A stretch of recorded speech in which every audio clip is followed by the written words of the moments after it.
प्रभु राम देव भगवान अल्लाह खुदा ईश आदि नाम एक ही शक्ति के हैं। वो कैसा है, कहां है, कैसे मिलता है, किसने देखा है? ये प्रश्नवाचक चिन्ह पूर्ण रूप से हटाने के लिए अवश्य सुनिए जगत गुरु तत्वदर्शी संत रामपाल जी महाराज के अमृत वचन, सर्व पवित्र धर्मों के पवित्र शास्त्रों के आधार पर। तो पुण्यात्मा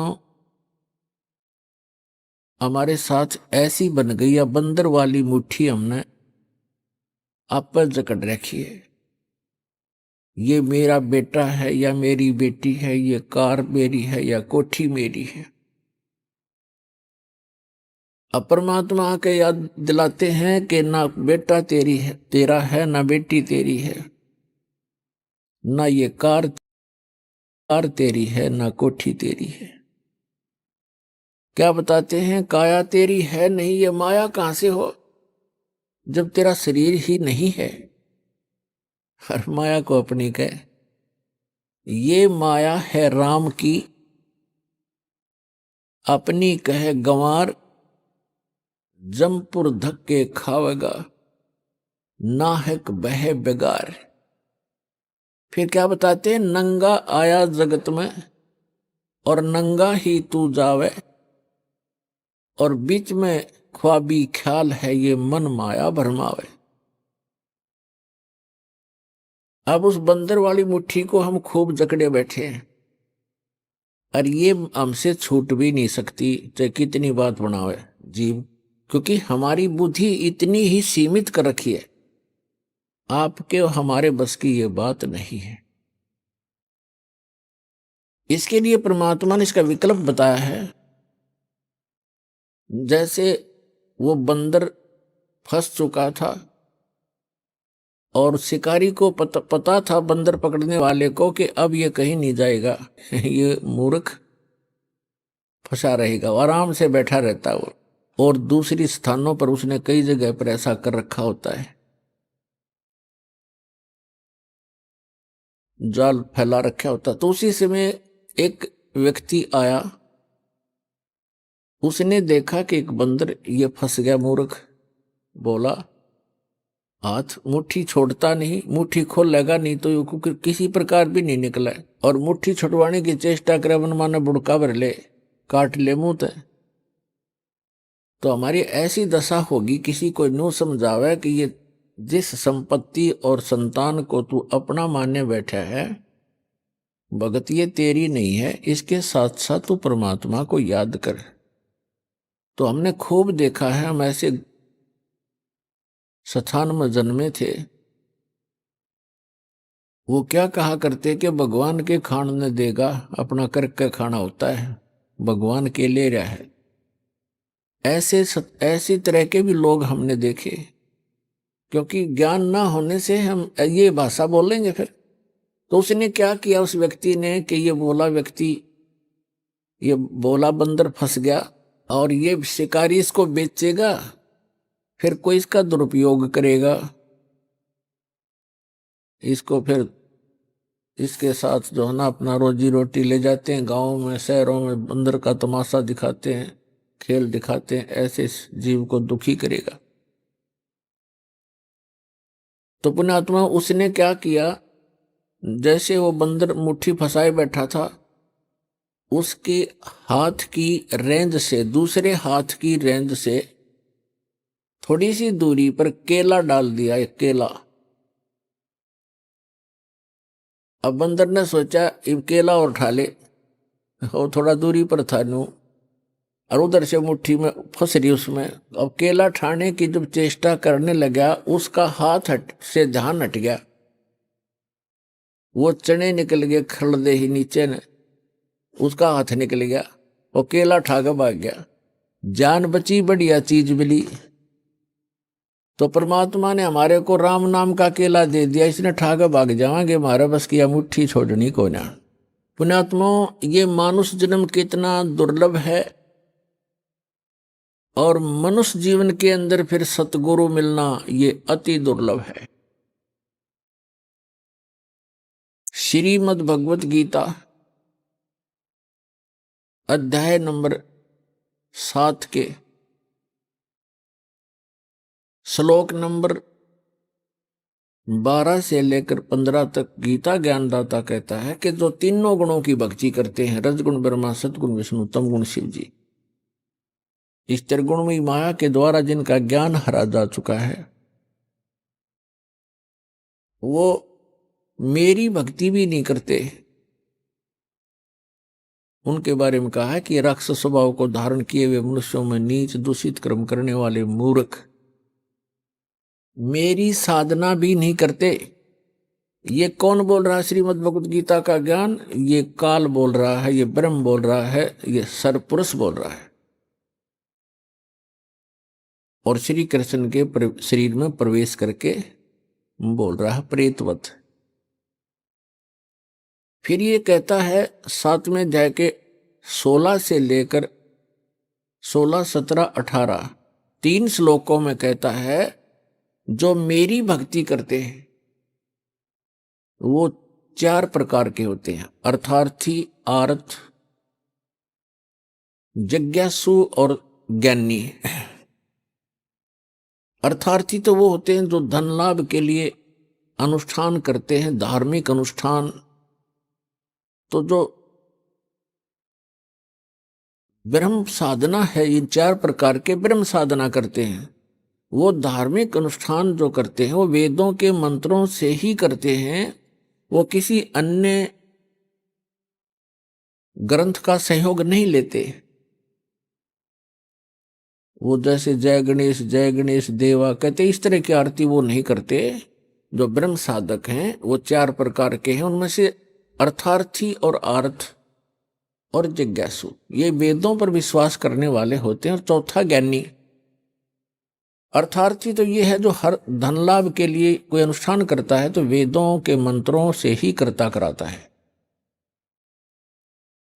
ऐसे ही आर्थ जो संकट निवारण के लिए भी वेद मंत्रों को ही आधार मानता है, उन्हीं के आधार से अनुष्ठान करता है।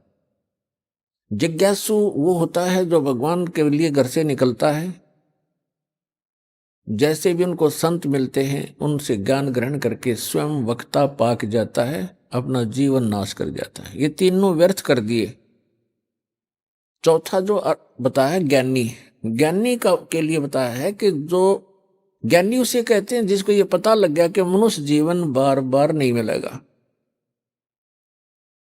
और मनुष्य जीवन का मूल उद्देश्य है आत्म कल्याण करवाना और मोक्ष प्राप्ति करना। और उनको ये भी ज्ञान हो जाता है कि मोक्ष प्राप्ति केवल समर्थ भगवान, उस कंप्लीट गॉड अल्लाहु अकबर की भक्ति करने से ही संभव है, अन्य देवताओं की पूजा से नहीं।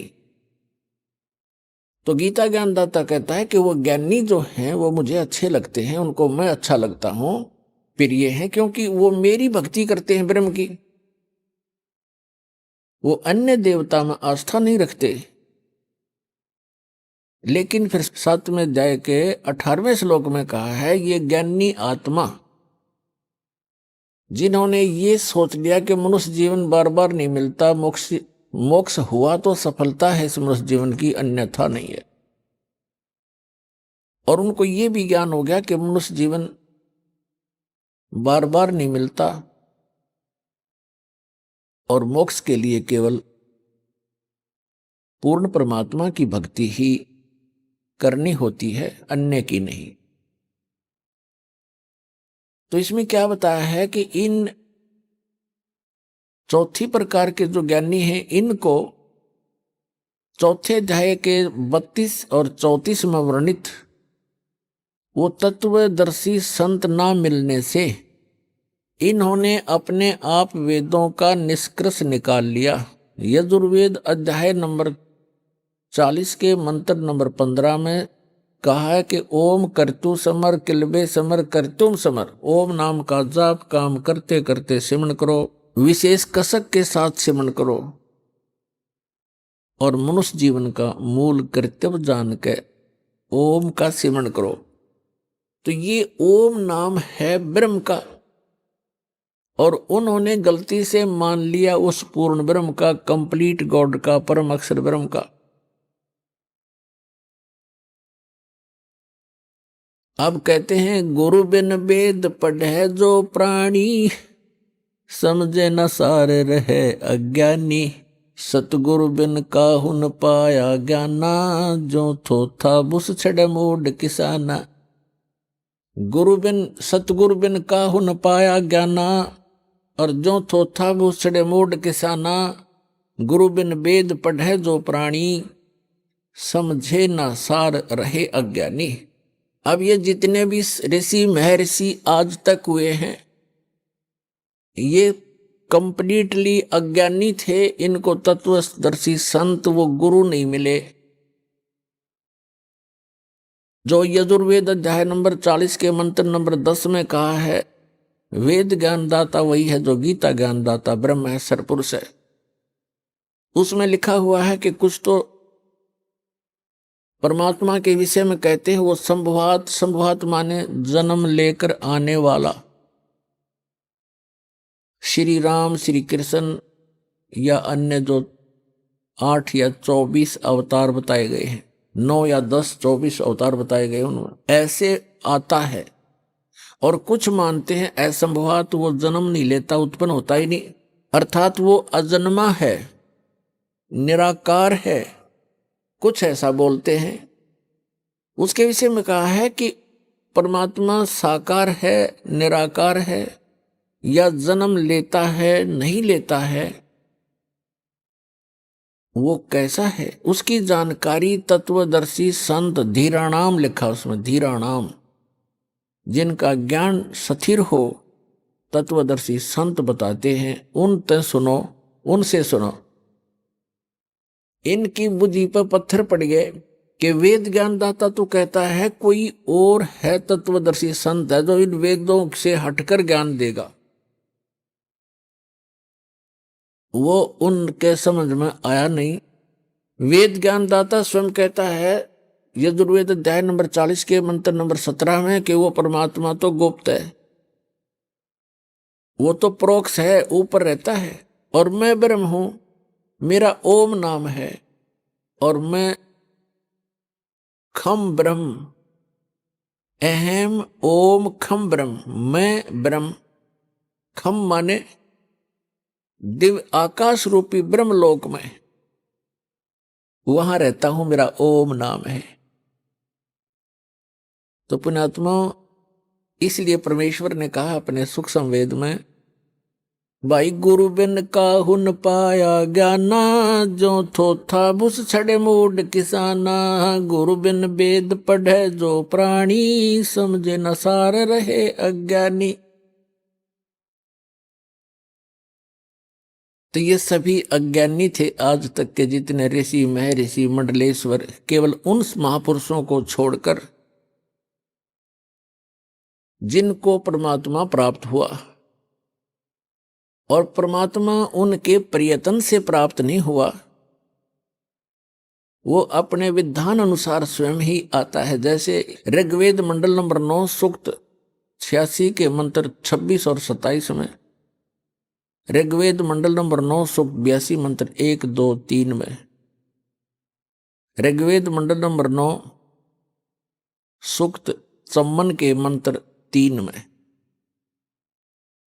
ऋग्वेद मंडल नंबर 9 सूक्त 20 मंत्र 1 में, ऋग्वेद मंडल नंबर 9 सूक्त 96 मंत्र 16 से लेकर 20 में, ऋग्वेद मंडल नंबर 9 सूक्त 94 94 के मंत्र 1 में, ऋग्वेद मंडल नंबर 9 सूक्त 95 के मंत्र नंबर 2 में, ऋग्वेद मंडल नंबर 9 सूक्त 1 मंत्र 8 और 9 में, और भी अनेकों स्थानों पर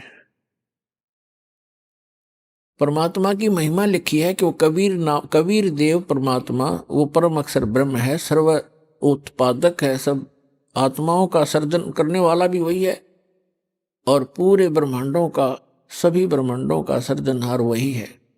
और वो ऊपर के लोक में रहता है, ऊपर के लोकों में रहता है, सबसे ऊपर के लोक में रहता है, वहां से गति करके आता है, अच्छी आत्माओं को मिलता है, उनको उपदेश देता है, तत्व ज्ञान सुनाता है, और वो कवियों की तरह आचरण करता है और अपने मुख कमल से ऊंचे स्वर में बोल बोल के ये तत्व ज्ञान की अमर वाणी लोकोक्तियों के माध्यम से, कविताओं के माध्यम से, शब्दावलियों के माध्यम से बोल बोल कर सुनाता है। वो कवियों की तरह आचरण करता है और एक प्रसिद्ध कवि की भी उपाधि प्राप्त करता है। लोग कविताओं से बोलने के कारण, कविताओं के माध्यम से, दोहों शब्दावलियों के माध्यम से तत्व ज्ञान प्रचार करने के कारण वो एक कवि, प्रसिद्ध कवियों में से भी एक कवि कहलाता है, लेकिन वो होता है परमात्मा। तो पुण्यात्माओं, इस विधान अनुसार वो परमात्मा अच्छी आत्माओं को मिले, उनको अपने से परिचित कराया, सचखंड लेकर गए सतलोक में, जहां भगवान रहता, जहां हम रहा करते थे, और फिर वहां से वापस छोड़ा। उन महापुरुषों ने फिर परमात्मा का आंखों देखा हाल बताया। उनमें से कौन कौन है वो पुण्य भागी? आदरणीय धर्मदास साहिब जी, आदरणीय मलुकदास साहिब जी,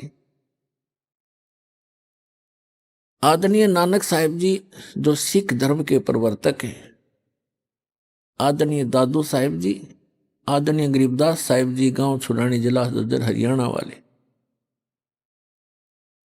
आदरणीय घीसा दास जी, गांव खेखड़ा, जिला मेरठ, उत्तर प्रदेश वाले, और आदरणीय रामानंद जी, काशी वाले। इन महापुरुषों के बारे में दास को जानकारी है, और भी बहुत से महापुरुषों को परमात्मा मिले। इन्होंने परमात्मा को जाना और फिर उनका परमात्मा कबीर है, काशी में आए थे धानक रूप, जुलाहे रूप में, वही मालिक है। इस नाम, ये एफिडेविट दिए उन्होंने अपनी अमृतवाणी में। आदरणीय गरीबदास साहिब जी ने कहा है, हम सुल्तानी नानक तारे दादू को उपदेश दिया, जात जुलाहा भेद न पाया, वो काशी महे कबीर हुआ। गरीबदास जी ने निष्कर्ष निकाल कर दे दिया कि मैं इंक्लूडिंग मी, गरीबदास जी कहते हैं, हम सुल्तानी अब्राहिम सुल्तान अधम नाम के एक मुसलमान राजा थे। हम सुल्तानी नानक तारे और दादू को उपदेश दिया, वो जात जुलाहा भेद नहीं पाया, काशी माए कबीर हुआ। अनंत कोट ब्रह्मांड का एक रति नहीं भार, और सतगुरु पुरुष कबीर हैं, वो कुल के सिरजनहार। पुण्यात्माओं,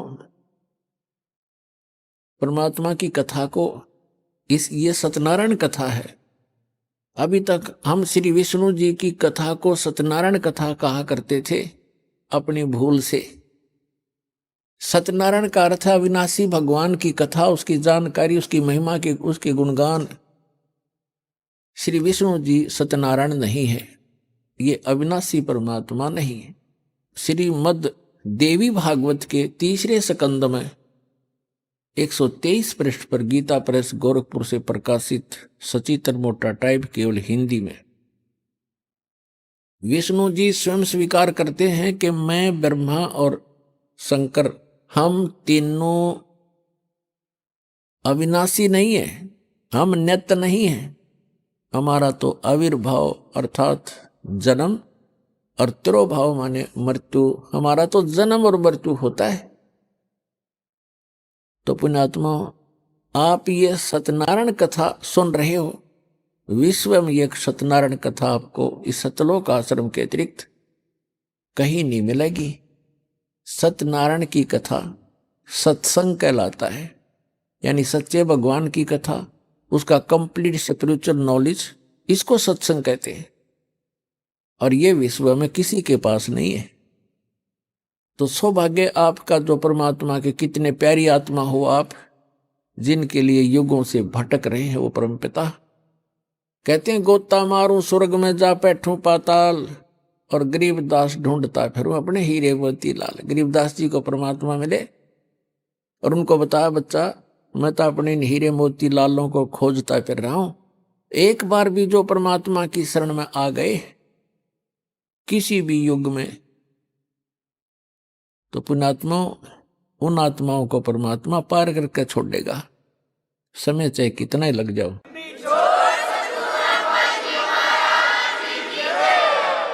जो जन मेरी शरण है ताका हूं मैं दास, और गेल गेल लाग्या फिरूं जब तक धरती आकाश। कहते एक बार जो मेरी शरण में आ गया और मेरे परम संत से नाम लेकर के भक्ति प्रारंभ कर दी, फिर वो चाहे विचलित भी हो गया, काम तो बढ़ गया उसका, क्योंकि जन्म घने और हो जाएंगे, फिर बाद में ब्रह्माटी घनी हो जाएगी, लेकिन वो समर्थ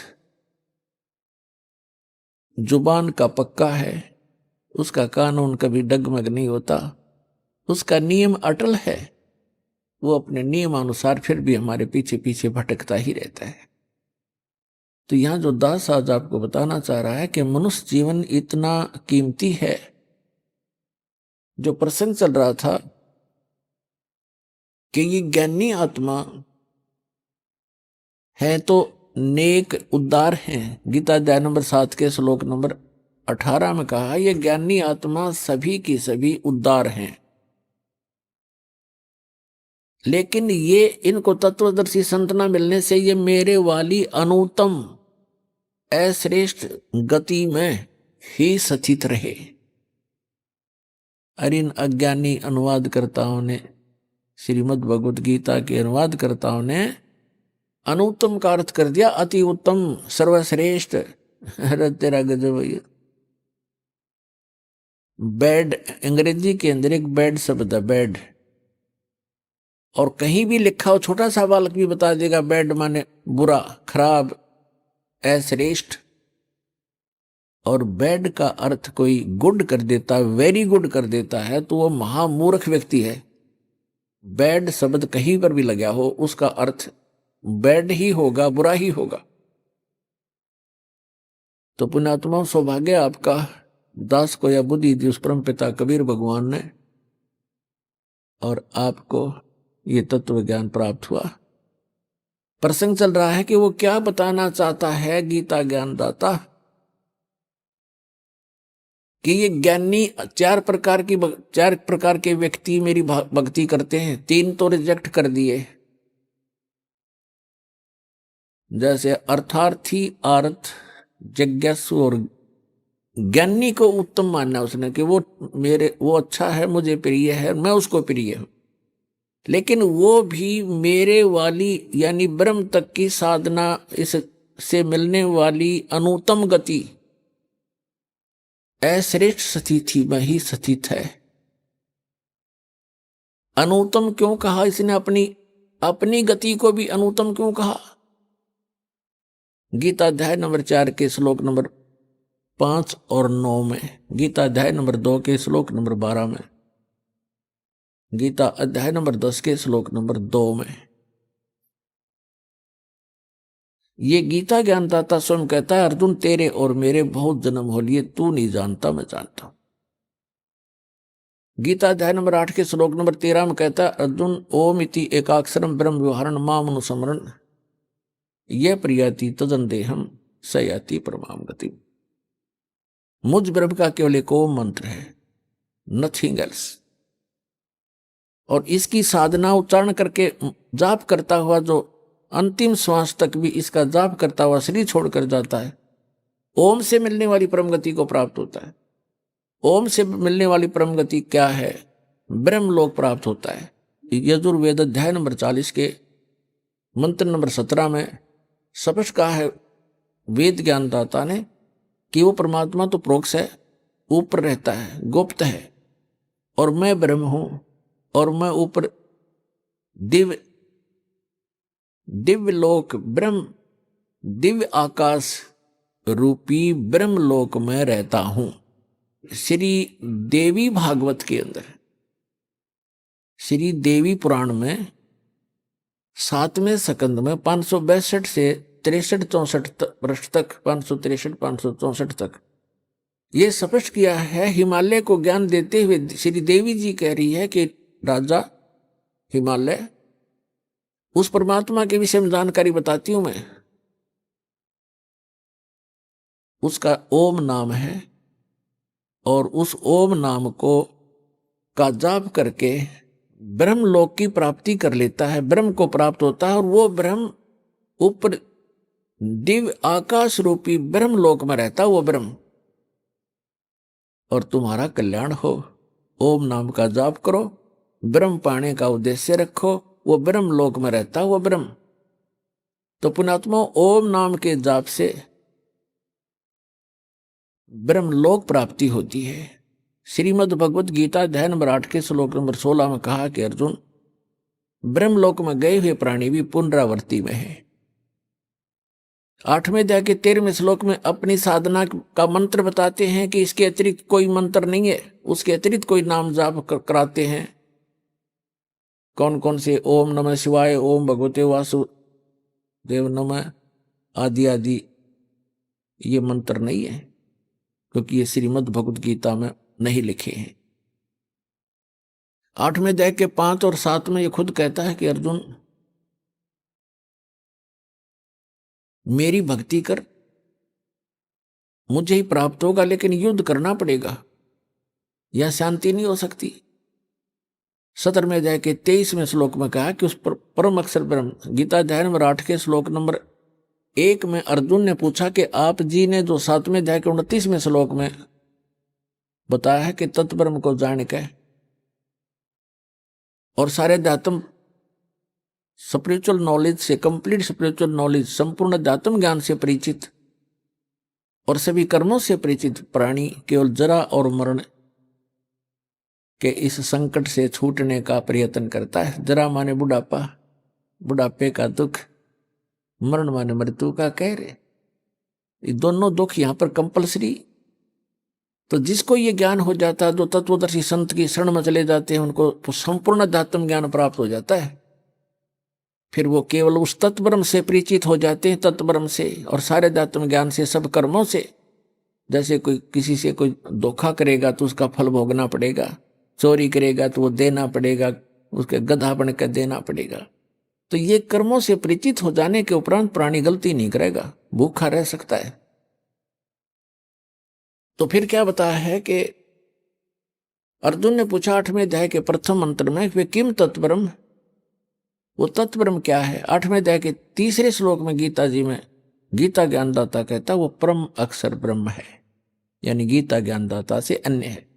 श्रीमद् भगवत गीता अध्याय नंबर 1 से लेकर 4 और 16 और 17 में परमात्मा की परिभाषा कोड वर्डों में बहुत कुछ डिफाइन है, वर्णित है। उल्टा लटका हुआ संसार रूपी वृक्ष है, ऊपर को जड़ तो पूर्ण परमात्मा है, उसका तना अक्षर पुरुष है, उसमें से एक मोटी डार निकलती है, वो सरपुरुष जानो, और उसकी 3 शाखा हैं, वो रजगुण ब्रह्मा, सतगुण विष्णु, तमगुण शिव जी और पात रूप संसार। ये परमात्मा ने आके बताया कि अक्षर पुरुष एक पेड़ है, सरपुरुष वा की डार और तीनों देवा शाखा है, ये पात रूप संसार। 15वें अध्याय के 4 श्लोक में कहा है कि तत्वदर्शी संत की प्राप्ति के उपरांत 15वें अध्याय के प्रथम मंत्र में तत्वदर्शी संत की पहचान भी बता दी है कि जो संत इस उल्टे लटके हुए संसार रूपी वृक्ष के सभी विभाग बता देगा, तना कौन भगवान है, तो उसकी डार कौन है, शाखा कौन है, पत्ते क्या है, स वेदविद, वो वेद के तात्पर्य को जानने वाला तत्वदर्शी संत है। 15वें अध्याय के 3 श्लोक में कहा कि उसके पश्चात उस तत्वदर्शी संत की प्राप्ति के उपरांत इस अज्ञान रूप गुत्थी को उस तत्व ज्ञान रूपी शस्त्र से काट के, उसके पश्चात 15वें अध्याय के 4 श्लोक में कहा कि उसके पश्चात परमेश्वर के उस परम पद की खोज करनी चाहिए, जहां जाने के बाद साधक फिर लौटकर कभी संसार में नहीं आता, और जिस परमेश्वर ने सब ब्रह्मांडों की रचना की है, केवल उसी की भक्ति करनी चाहिए। गीता ज्ञानदाता स्वयं दृढ़ कर रहा है कि और किसी की भक्ति नहीं करना, मेरी भी मत करना। उसके पाने का मंत्र बता 17वें अध्याय के 23वें श्लोक में। गीता जी में ओम तत्सत इति निर्देश है ब्रह्मण त्रिवेद समर्थ ब्राह्मणा तेन वेदा च यगा च विहिता पुरा, कि उस सच्चिदानंद घन ब्रह्म की यानी परम अक्षर ब्रह्म के पाने के तीन मंत्र के जाप का निर्देश है। निर्देश mean final direction, nothing else. 18वें अध्याय के 62वें श्लोक में कहा कि अर्जुन तू सर्वभाव से उस परमेश्वर की शरण में जा, उसकी कृपा से तू परम शांति को और सनातन परम धाम को प्राप्त होगा, शाश्वत स्थान को प्राप्त होगा, जहां जाने के बाद फिर कभी मृत्यु नहीं होती। श्रीमद् भगवद गीता अध्याय नंबर 8 के श्लोक नंबर 5 और 7 में तो अपनी साधना बताता है कि मेरी भक्ति कर मुझे प्राप्त होगा, युद्ध करना पड़ेगा, और युद्ध करना है वहां शांति नहीं। फिर गीता अध्याय नंबर 8 के श्लोक नंबर 8, 9, 10 में स्पष्ट कर दिया है कि जो उसकी भक्ति करता है, उस परम अक्षर ब्रह्म की भक्ति करता है, तत्वदर्शी संत की शरण में जाकर उसको प्राप्त होता है। अंत समय में भक्ति के बल से, इस भक्ति की कमाई से फिर 18वें अध्याय के 66वें श्लोक में निर्णायक ज्ञान दे दिया है। उसमें कह दिया कि सर्वधर्मान प्रीतज माम एकम शरणं व्रज अहम तवा सर्व पापे भयमुक्षामि मा शुच। गीता ज्ञानदाता कहता है कि यदि तूने उस परमेश्वर की शरण में जाना है, जाने के बाद फिर लौट कर नहीं आना है, शाश्वत स्थान को प्राप्त करना है, तो मेरे सतर की जितनी पूजाएं हैं वो मुझे छोड़ दे। ओम नाम का जाप, ये 500 यज्ञ हम इस काल के सतर की करते हैं, ताकि इसका ऋण देकर इसके यहाँ का, क्योंकि हम इसके होटल में रह रहे हैं, इसका कर्जा हम पर चढ़ रहा है।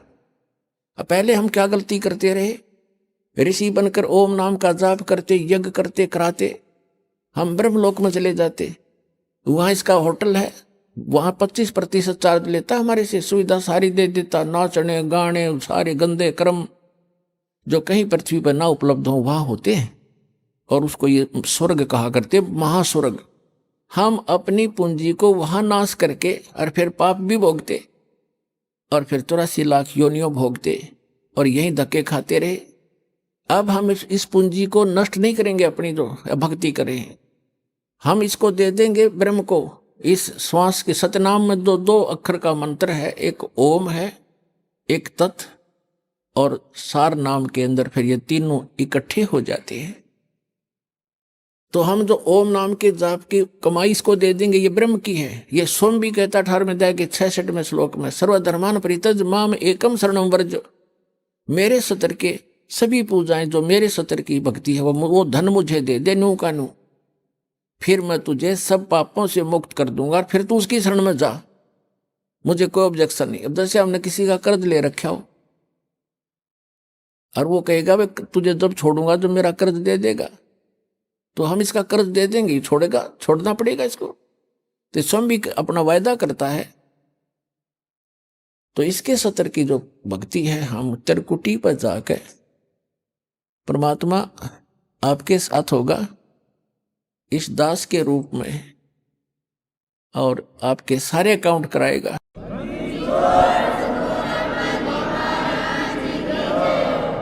और वहां पर आपके एडवोकेट का काम करेगा परमात्मा इस दास के रूप में। और ये सारे मंत्र बोल बोल सुनाओगा वहां जाकर धर्मराज के दरबार में, के लो जी आपके विधान में है सर्वधर्मान परित्यज माम एकम शरणं व्रज, उसके सतर की ये पूंजी पकड़ो। फिर वो बोलते नहीं, उनको विवश होकर के वह पूंजी जमा करनी पड़ती है, क्योंकि लीगल एडवाइजर साथ होता है, वो होता है भगवान खुद ही, और उनको मालूम हो जाता है।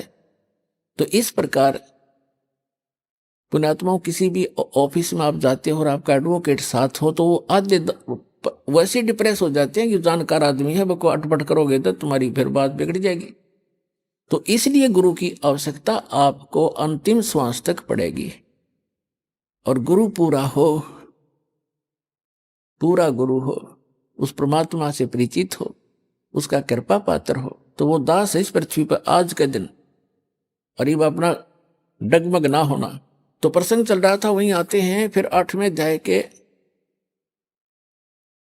8, 9, 10 में कहा कि उस भक्ति के बल से तू उस परमात्मा की शरण में, जो उसकी भक्ति करता उसके पास चला जाएगा। और 8वें अध्याय के 5 और 7 में कहा कि मेरी भक्ति करेगा तो मुझे प्राप्त होगा, इसमें कोई शंका नहीं।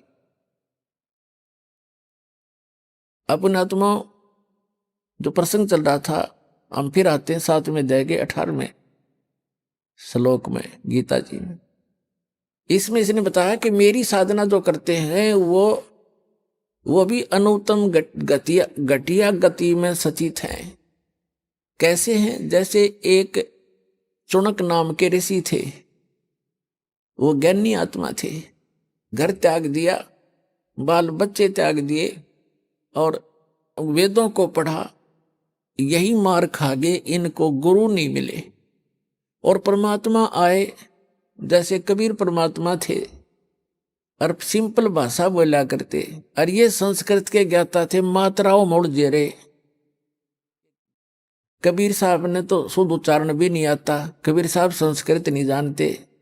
रस भाषा का काम तो अपने विचारों को दूसरे तक पहुंचाने का है, चाहे वो मात्रा गलत भी हो और चाहे उच्चारण गलत भी हो। समझ जाता आदमी, जब बुद्धिमान होगा संकेत समझ लेते। उसके उनके पास पावर थी। जैसे एक हरियाणा के मुख्यमंत्री अंगूठा छाप थे, और वो किसी गांव में गए, गांव वाले कहने लगे कि मुख्यमंत्री जी, हमारे यहाँ सड़क नहीं है, हमारे गांव में ये डिग्गी पानी का वाटर सप्लाई बिना कहनी आओ थी उन्होंने, डिग्गी को नहीं पानी की। तो वहां सारे के सारे विभाग खड़े थे, चीफ इंजीनियर तक, डीसी और कमिश्नर तक। उसने कतीक ना शुद्ध हिंदी जाना था, ना अंग्रेजी बोल सक जानता था मुख्यमंत्री। उसने कहा रे उरे ना, ओ डीसी, क्या नाम है तेरा रे? चीफ इंजीनियर के कहने, उरे ना, ऐसे कर यहां से लेकर अठैत लेकर बठैत आई इनकी सड़क बना दे। उन्हें इंग्लिश भी बना ली उसकी, अठैत बठै की, हर नक्शा भी तैयार कर लिया। तीसरे दिन काम शुरू हो गया। तो पुण्यात्माओं तो ये बकवास करते हैं ना, रामपाल ने संस्कृत नहीं आती, फलाना नहीं आता, ये तो वही हैं नकली। दास के पास वर्ड पावर है उस परमात्मा की दी हुई। जिस भी शब्द से बोलूंगा परमात्मा खूब जान लेता है और आपके सारे काम करेगा, मेंट नहीं लगेगी।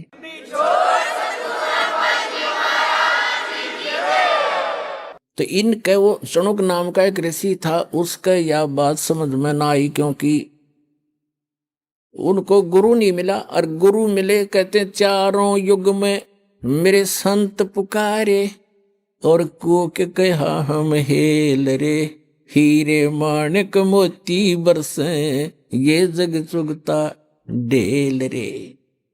परमात्मा कहते हैं हम चारों युग में आका आवाज लगाई, जगह जगह खड़े होकर चौराहों पर,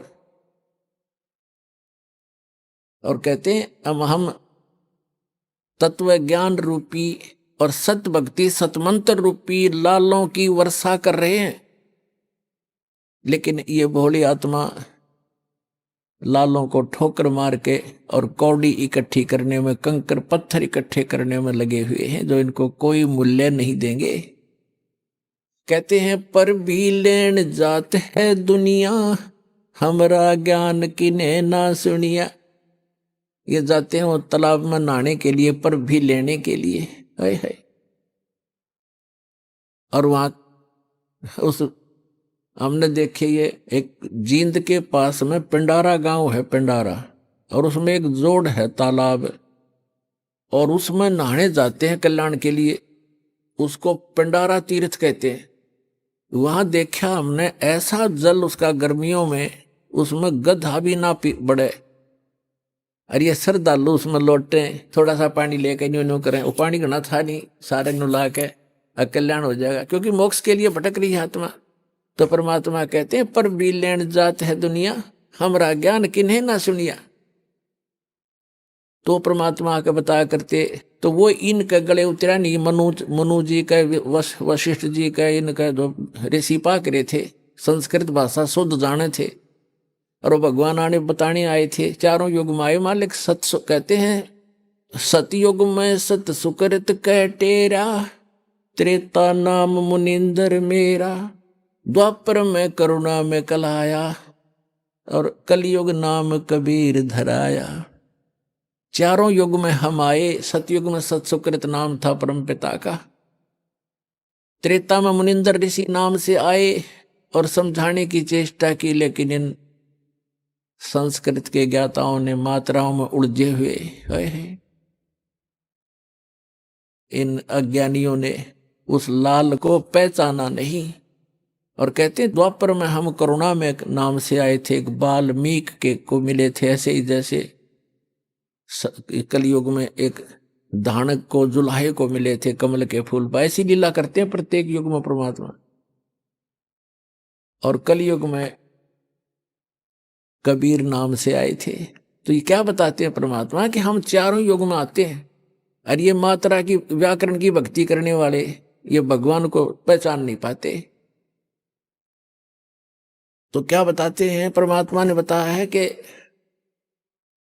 हम चारों युगों में आते हैं लेकिन ये पहचान नहीं पाते। तो उस चुनक ऋषि ने अपने आप निष्कर्ष जैसा भी सुना था ब्रह्मा से या किसी अन्य ऋषि गुरु से, ये फाइनल मान लिया कि ओम नाम है पूर्ण ब्रह्म का, कंप्लीट गॉड का।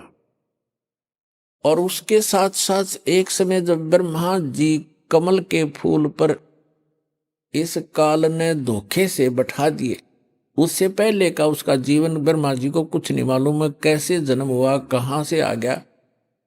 कमल के फूल के ऊपर वो बैठा पाया, तब उसने सोचा सब पानी ही जल है, अब यहां मैं कैसे उत्पन्न हो गया। तो आकाशवाणी कर दी इस काल भगवान सरपुरुष ने, इनके पिता ने क्या कहा कि तप करो तप करो। 1000 वर्ष तक ब्रह्मा जी ने तप किया, फिर कहा सृष्टि करो। अब उनकी बैटरी चार्ज कर दी सिद्धियों से, तब से सिद्धियां आती हैं, और सिद्धियों से यहाँ के जंतर मंत्र इसी को इन्हीं खिलौनों से खेल कर प्रसन्न है। उसमें सिद्धियां आ गई तप करने से, और उसको फिर ये ब्रह्मा की पदवी दे दी, जिसके अंदर ऐसा गुण भर रखा था। इन सिद्धियों से और स्पीड से घूमते चलते हैं वो गुण की रेज, ऐसी टेक्निक है इसकी, आध्यात्मिक टेक्निक। तो कहने का भाव ये है कि ब्रह्मा जी ने गलती से उस आकाशवाणी को भी पूर्ण परमात्मा का आदेश मान लिया, और वो ही सभी ढंढोरा पीट दिया अपने वंशजों को, इन ब्राह्मणों को या ऋषियों को। तो फिर क्या हुआ कि पूरे के पूरे ऋषियों में एक ये लोक वेद बन गया कि भगवान की आकाशवाणी है तप करो। और वेदों में कहीं तप नहीं लिखा, ना गीता में। जो तप करते हैं उनको तो दुष्ट लिखा है 17वें अध्याय के 5 और 6, 7 मंत्र में गीता जी में, कि जो शास्त्र विधि को त्याग कर जो मनमाना घोर तप को तपते हैं, वो दुष्ट लोग मुझे भी दुखी करते हैं, और जितने भी कमलों के अंदर बैठे हुए जो देव हैं उनको भी दुख देने वाले होते हैं, उनको राक्षस समझना। लेकिन यह जी इनका काम करी नहीं, इन्होंने तप वहां से ले लिया, ओम नाम का जाप यजुर्वेद अध्याय नंबर 40 के मंत्र नंबर 15 से सेलेक्ट कर लिया। कहीं की ईंट और कहीं का रोड़ा। अब टुनक ऋषि ने साधना शुरू की, जैसे ये करते ही रहे हैं। और गीता अध्याय नंबर 11 के श्लोक नंबर 32 में ये कहता, अर्जुन मैं काल हूं और सबको नष्ट करने के लिए प्रवृत्त हुआ हूं। 11वें अध्याय के 47-48 में इसने कहा कि अर्जुन ये मेरा वास्तविक रूप है, मैं ऐसा हूं, ये है मेरा स्वरूप, और इसके दर्शन तेरे अतिरिक्त पहले किसी ने नहीं किए, ना आगे कोई कर सकता, और ना कोई जप से, ना तप से, ना वेदों वर्णित विधि से, ना कोई किसी यज्ञ से मेरे दर्शन, इस रूप के दर्शन नहीं कर सकता, अर्थात ब्रह्म प्राप्ति नहीं हो सकती। और इन्होंने ओम नाम का जाप जपया, वो इस ब्रह्म का सरपुरुष का ही है। 8वें अध्याय के 13वें श्लोक में गीता जी में स्वयं कहता है, ओम इति एकाक्षरम ब्रह्म विहरण माम अनुस्मरण यह प्रयाति तदंदेहं स याति परमाम गतिम। तो इन्होंने इस ओम नाम का जाप किया, और ये 11वें अध्याय के 47-48 में इनका कल काम करी नहीं गीता जी में। जो कहता मेरी प्राप्ति, मेरे इस रूप का दर्शन, अर्थात मेरी प्राप्ति, ब्रह्म प्राप्ति, ना वेदों वर्णित विधि से, न जप से, न तप से, न किसी यज्ञ से किसी प्रकार भी नहीं हो सकती। तो जिस कारण से इन्होंने हठ योग भी किए, ओम नाम के जाप भी किए, समाधिस्थ भी हुए। तो ये कैसा करता है, ये जैसे कोई भी साधक साधना करने लगा, उनको मिसगाइड करने के लिए किसी को तो शंकर भगवान के रूप में दर्शन दे दिए, अपने पुत्र के रूप में, तो उस ऋषि ने मान लिया कि ये जो शंकर भगवान है ये काल का पुत्र है, तमोगुण, ये ताम इनके पास रहता है ऋषियों के। तो उन्होंने मान लिया ये है भाई परमात्मा। मैंने समाधि ला कर खूब देख लिया, समाधि दशा में मुझे इसके दर्शन हुए। और वो दिखा था काल, उसने कस प्रतिज्ञा कर रखी है कि मैं अपने वास्तविक रूप में कभी किसी को दर्शन नहीं दूंगा। गीता अध्याय नंबर 7 के श्लोक नंबर 24-25 में स्पष्ट कर रहा है कि ये मूर्ख जन समुदाय मुझ अव्यक्ति को, अव्यक्तम को व्यक्तिम आपनम मनन्ते अबुधा। मैं अव्यक्त रहता हूं, अपनी योग माया से छुपा रहता हूं, कभी किसी के समक्ष नहीं आता। ये मेरा अटल घटिया नियम है, अविनाशी नियम है। और ये मूर्ख मुझे कृष्ण मान रहे होंगे व्यक्ति। अब श्री कृष्ण तो सामने खड़ा था, वो कैसे कहता मैं छुपा रहता हूं। इसे सिद्ध है उसमें वो काल बोल रहा था।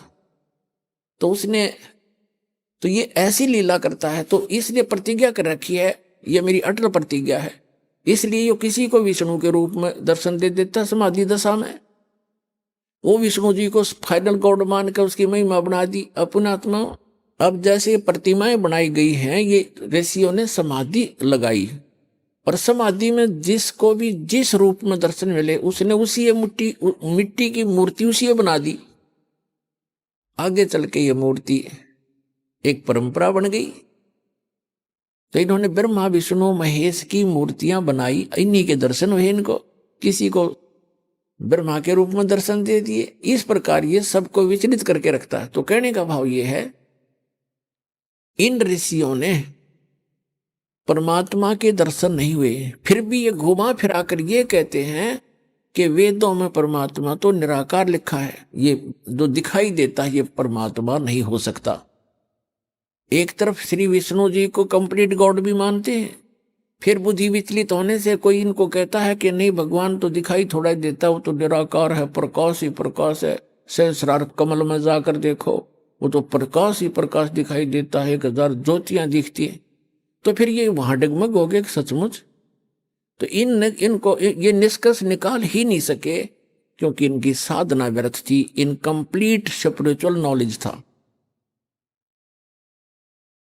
तो चुनक ऋषि ने हजारों वर्षों तक परमात्मा प्राप्ति के लिए कोशिश की, भगवान मिले नहीं।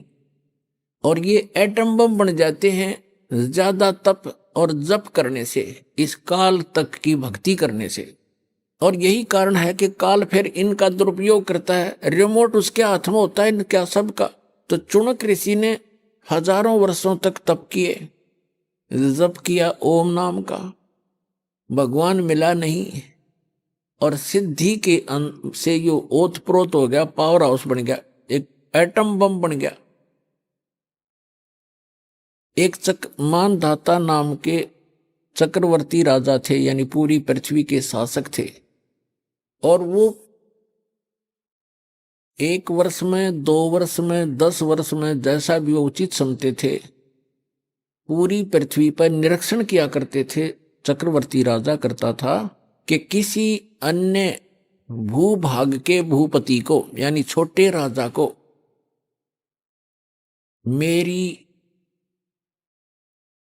मेरी पराधीनता अस्वीकार तो नहीं होगी है। तो उसके लिए वो क्या करते थे, एक राजा का पर्सनल हॉर्स होता था, अपना घोड़ा निजी, उसके गले में एक पंपलेट लगा दिया करते थे। उसके साथ सैकड़ों हजारों की संख्या में सैनिक चल पड़ते थे। राजा का घोड़ा प्रत्येक छोटे राजाओं के राज्य में से गुजरता जाता था। उसके ऊपर लिखा होता था उस पंपलेट पर कि राजा मानधाता चक्रवर्ती का घोड़ा है, राजा के पास 72 अक्षौणी सेना है। अक्षौणी का वैसे उसका अलग से डिटेल होती है, लेकिन हम सिंपल सा मानकर चलते हैं, 72 करोड़ मानकर चलो। राजा के पास 72 करोड़ सेना है, और जिस भी राजा को राजा की पराधीनता अस्वीकार हो, घोड़े को पकड़ ले और बांध ले और युद्ध के लिए तैयार हो जा। तो वो घोड़ा जब लेकर जा रहे थे सैनिक, चुनक ऋषि की कुटिया रास्ते में थी। रास्ते में चुनक ऋषि ने पूछा भी कहाँ जा रहे हो सैनिक? उन्होंने कहा बाबा जी हम कोई काम जा रहे हैं। वो चले गए। वापस जब आए तो भी उसी रास्ते से आए, वो सारी पृथ्वी पर घूम के उस शहर में एंट्री का वही रास्ता था उनका। उस ऋषि ने फिर पूछा, भी सैनिकों कहाँ गए थे, इस घोड़ा खाली क्यों है, सब पर सवार हैं लेकिन इस घोड़े पर कोई असवार नहीं है, क्या कारण है? आइए अब हम उन श्रद्धालुओं के अनुभव जानते हैं जो जगत गुरु तत्वदर्शी संत रामपाल जी महाराज जी से दीक्षा प्राप्त कर चुके हैं तथा उनके द्वारा बताए गए भक्ति मार्ग पर चल रहे हैं। नमस्कार सर। नमस्कार सर। सर क्या नाम है आपका? सर मेरा नाम नेत्र प्रसाद है। मैं जिला बागेश्वर उत्तराखंड कुमाऊं का रहने वाला हूं सर। आपने संत रामपाल जी महाराज से नाम दीक्षा कब ली? सर मैंने नाम दीक्षा 2017 में ली सर। नेत्र प्रसाद जी, आप देवभूमि उत्तराखंड से हैं तो जाहिर सी बात है आप भक्ति साधना तो करते ही होंगे, तो हमारे दर्शकों को अपनी भक्ति साधना के बारे में बताइए। सर ऐसे देवी देवता का पूजा करते थे उत्तराखंड में होने के कारण, और कहीं ये जैसे राम जी, हनुमान जी, कृष्ण जी, मैं ज़्यादा शिव जी को ही अपना इष्ट मान करके शिव जी का भक्ति करता था। मैं ज़्यादा से मैं मंदिरों में जाता था सर। यहाँ बागेश्वर आता रात के 2 बजे उठ के नहा धो करके, वहाँ से 24 किलोमीटर करीब करीब हमारा यह बागेश्वर है, बागनाथ धाम है। वहाँ मैं अपना घर से खिचड़ी और पूजा के सामान अन्य दिया बाती लेकर के मैं बागेश्वर धाम आता था सर। और रास्ते में मैं बाथरूम भी नहीं करता था सर, वो मेरी साधना खराब हो जाएगी करके। और पानी भी नहीं पीता था सर, मैं चाय पानी कुछ नहीं पीता था मैं, जब तक मैं बागनाथ को अपने हाथ से दिया बाती करके तब मैं वो चाय पानी अपना खाना पीना भोजन तब करता था सर। तब भी मुझे कोई लाभ नहीं हुआ। मैं कई मंदिरों में, बड़े बड़े मंदिरों में गया, बड़े बड़े मंदिरों में प्रार्थना करता था सर। और मेरे जो बीमारी हैं, जो मेरे नशा है, भगवान इसको दूर कर दे और तेरे मंदिर में बड़े बड़े घंटी चढ़ाऊंगा, मगर किसी देवी देवताओं ने मेरा कोई सुख नहीं दिया सर। सर आपसे भगवान की बहुत ज्यादा भक्ति करते थे और आप उत्तराखंड में रहते हैं जहाँ बद्रीनाथ धाम, केदारनाथ धाम है। आप जब भक्ति साधना कर ही रहे थे तो संत रामपाल जी महाराज जी की शरण में जाने का क्या कारण बना? आपको ऐसा क्यों लगा कि अब गुरु बनाकर भक्ति करनी चाहिए? सर नंबर 1 मेरे गले में टॉन्सिल थे सर, और पाँव में किल बोलते हैं ना, किल, चल नहीं पाता था सर मैं। और दूसरा हार्ट का प्रॉब्लम था, सांस मेरे रुक जाते थे, बरोबर सांस नहीं ले पाता था और तड़फन होती थी। मरने के लिए आत्मा ऐसा सोचती थी कि यार मैं ज़रा 1 मिनट 2 मिनट भी और सांस रुक जाते हैं तो मैं मर जाता, ऐसा एहसास होता था सर। और मैं सारा नशा करता था, जैसा चरस है, गांजा, और ये बीस बोलते हैं हमारे वहाँ, वो बीस को भी मैं यूज़ करता था। जुआ, ताश, सट्टा, लूट खसोड़, सारा ये गलत कर्मों में सारा लिप्त था सर मैं। इसीलिए मैं संत रामपाल जी महाराज जी से नाम दीक्षा बागेश्वर नामदान केंद्र से ली। सर आप इतनी ज्यादा भक्ति साधना करने के बाद भी बहुत ज्यादा परेशान थे, तो क्या संत रामपाल जी महाराज से नाम दीक्षा लेने के बाद आपके दुख दूर हुए? हाँ जी, बहुत दुख दूर हुए। सर्वप्रथम मेरे गले में टॉन्सिल जब ये फूल जाते थे तो मैं खाना पीना भी नहीं खा पाता था, और अगर पानी भी अगर मैं घूंट मार के अगर अंदर को डालना चाहता था तो बैक नाक से मेरे बाहर आ जाता था सर। 4-5 साल से लगातार वो फूलने के कारण से, सूजने के कारण से मेरे दोनों तरफ का गले का मांस सड़ गल करके मवाज के रूप से सर बाहर आता था, और मेरे को एहसास होता था कि अंदर से मैं जो है मेरी बदबू भी आ रही है, और बदबू भी आती थी सर।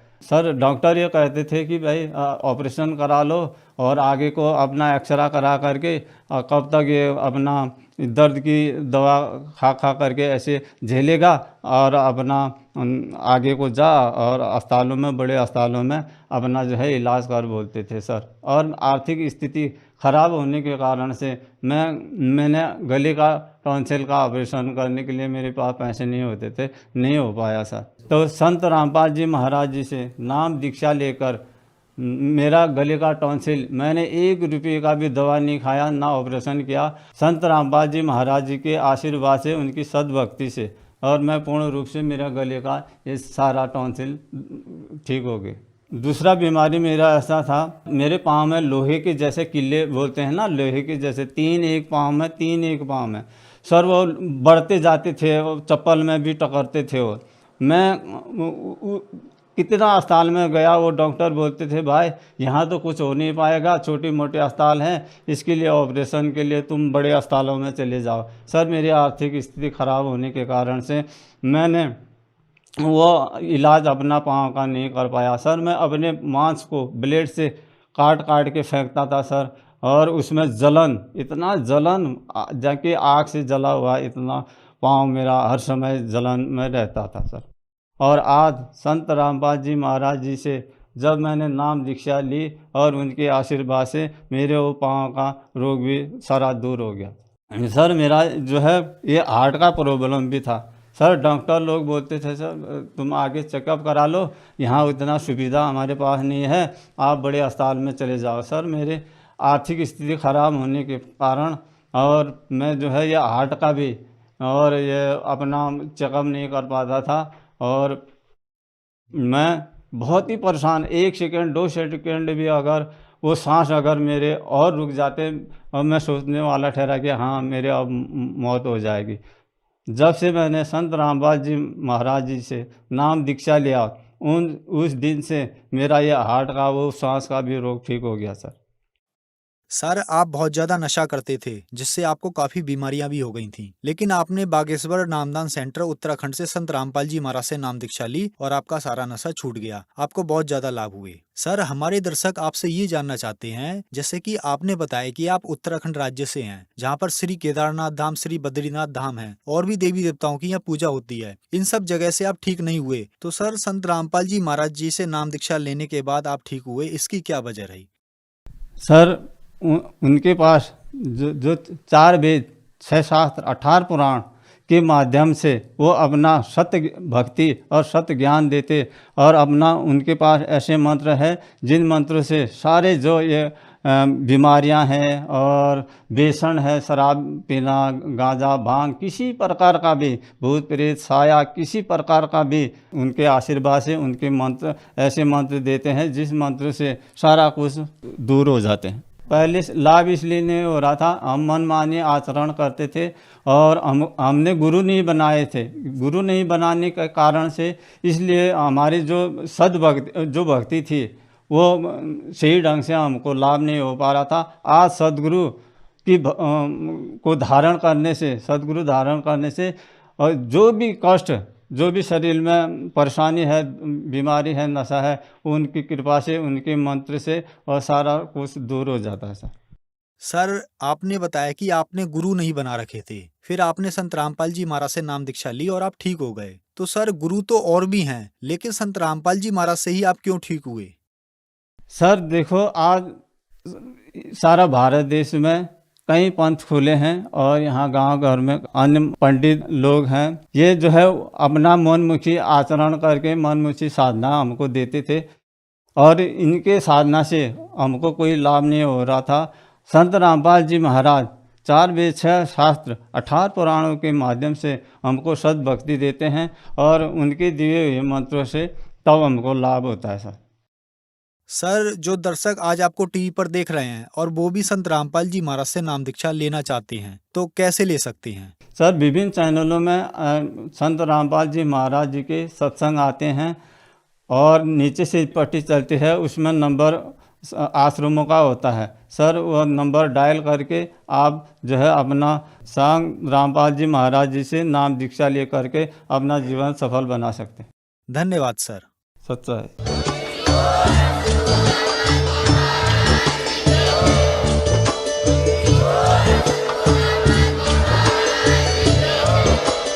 आप सुन रहे थे जगत गुरु तत्वदर्शी संत रामपाल जी महाराज जी के मंगल प्रवचन। अधिक जानकारी के लिए विजिट कीजिए हमारी वेबसाइट www.jagatgururampalji.org। संत रामपाल जी महाराज जी के शुभ आशीर्वाद से पूरे विश्व भर में 500 से भी ज्यादा नाम दीक्षा केंद्र हैं, जिन पर संत रामपाल जी महाराज जी द्वारा ऑनलाइन निशुल्क नाम दीक्षा दी जा रही है। अपने नजदीकी नाम दीक्षा केंद्र का पता करने के लिए संपर्क करें 8222880541।